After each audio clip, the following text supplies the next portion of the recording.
comic book fans, and welcome to a special edition of Cammy's Comic Corner, the Indie Comics episode. I'm your host, as always, Cammy.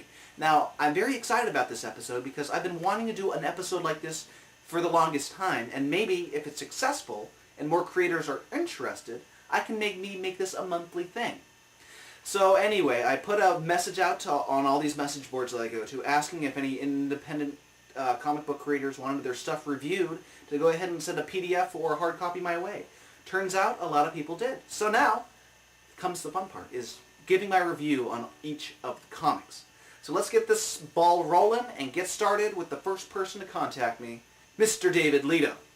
We have The Squeege, #1, created by David Leto, written by Gregory Wright, and art by Tom Grindberg. Now the thing I like about The Squeege, it's a superhero based off a squeegee. And with a concept like that, you have to take it lightheartedly. We follow Mr. Tom Kane. He's a reporter in Cincinnati, and he needs a good, juicy, gossipy story for his paper if he wants to keep his job. Well, this Simon fella, he's homeless, but he says, I know a guy, he will tell a story for food. And in his story, he reveals about this one guy who's lost everything, died, came back as one of the greatest superheroes you'll never even hear of. His name, The Squeege. Apparently, this Jake fellow, who is The Squeege, was down on his luck, lost his wife, wanted to commit suicide. After all these failed attempts, Simon decided, hey, I'll help this guy out. And together they were homeless buddies, and they would clean windshields for change and, anything to help support each other. Well, this rival homeless guy, who was kind of into the dark arts named Schmutz, sees that this windshield wiper, this squeegee that they found in the dumpster, seems to be getting a lot more business when cleaning windshields. So they fight in the street, and sure enough, a bolt of lightning comes down and strikes both Jake and Schmutz dead. Schmutz, since he's in the dark arts, he might have lived on, perhaps. He's only seeing him bubbly and melting away, while Jake, he is dumped into the river by Simon, and turns out he's resurrected. Like Jesus! Only he has all these different cool superpowers thanks to this magical squeegee. Was it a magical squeegee? Was it the magical bolt of lightning? We don't know yet. But what we do know is it's kind of like the hammer of Thor, where it can, it's magnetic, it can control metallic objects around him, not so well, but he can also fly with it, and he can teleport, and there's bubbles everywhere. I really enjoyed the art on this issue. I thought it complemented the story nicely. And it was just the humor that really got me excited for this issue. And all these, just a superhero who kicks ass with a squeegee and leaves a trail of bubbles behind. It's funny stuff like that.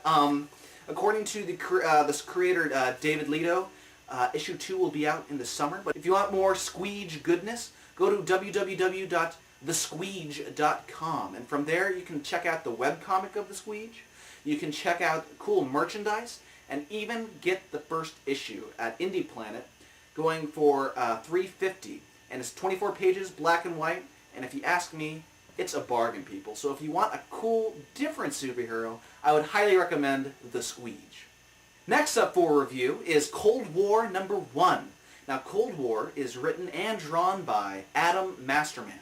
And it's one thing to be able to write your own comic or draw your own comic, but to have a combination of both writing and drawing, that takes some talent, people, and some balls. So if you couldn't tell by the title, Cold War takes place during the Cold War. It's 1963 in Eastern Germany, and we follow a couple, two spies, married spies. We have Nigel Cold and Sophie Cold, and these guys are secret agents for the British government.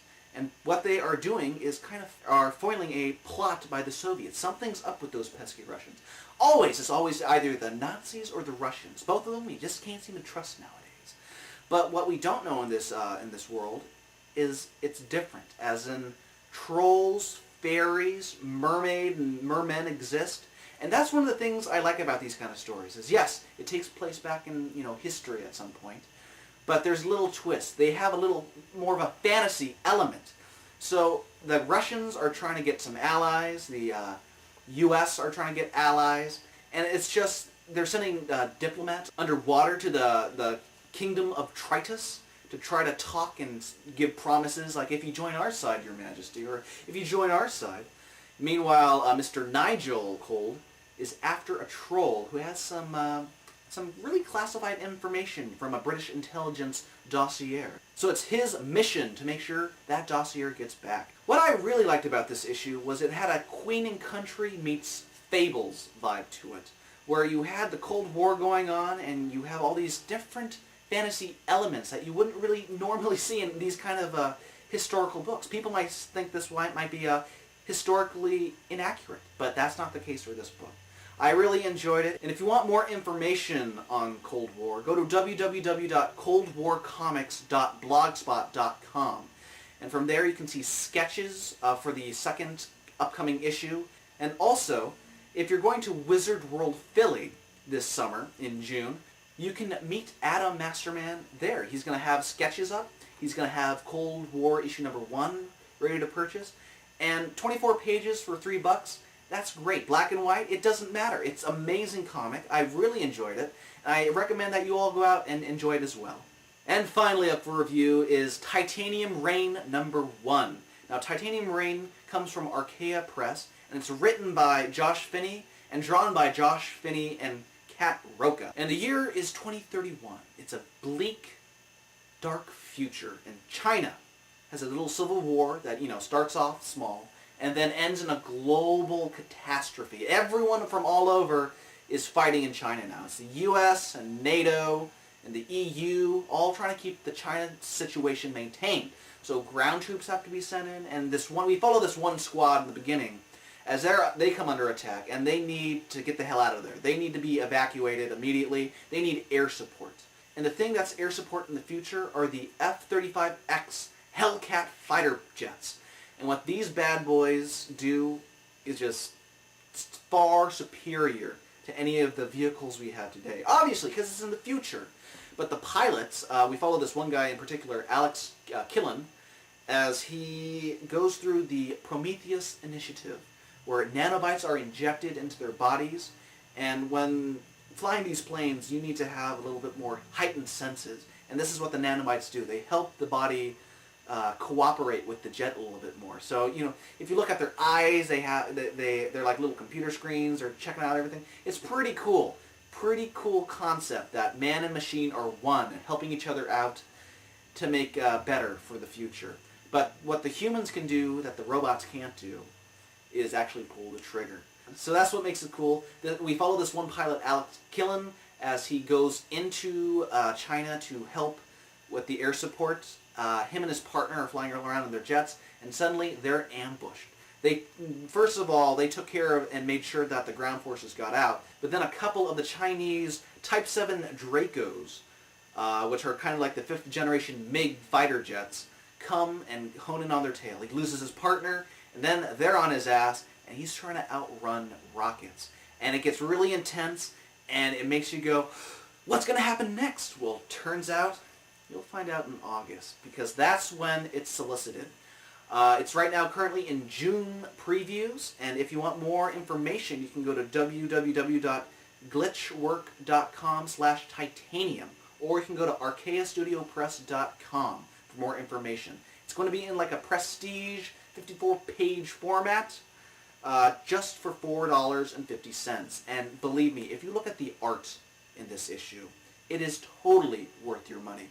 I haven't seen crisp, clean art like this for a long time. It really fit well, very detailed, and so much fun. It really helps complement the story of this futuristic war zone. And, the whole question is, are you going to survive? Do you have the training to fly one of these Hellcats? I can't wait to see what happens next. I look forward to it, and I'm going to go to my LCS and pre-order the first issue today. Well, comic book fans, thank you for trying out something new. I gave you 3 titles that you might want to consider.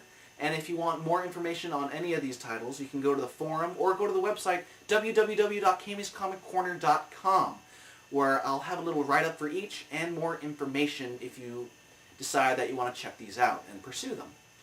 Well, comic book fans, that does it for this special edition episode. If you want more Cammy's Comic Corner goodness, go to www.cammyscomiccorner.com, and from there you can subscribe to us on iTunes or on the RSS feed.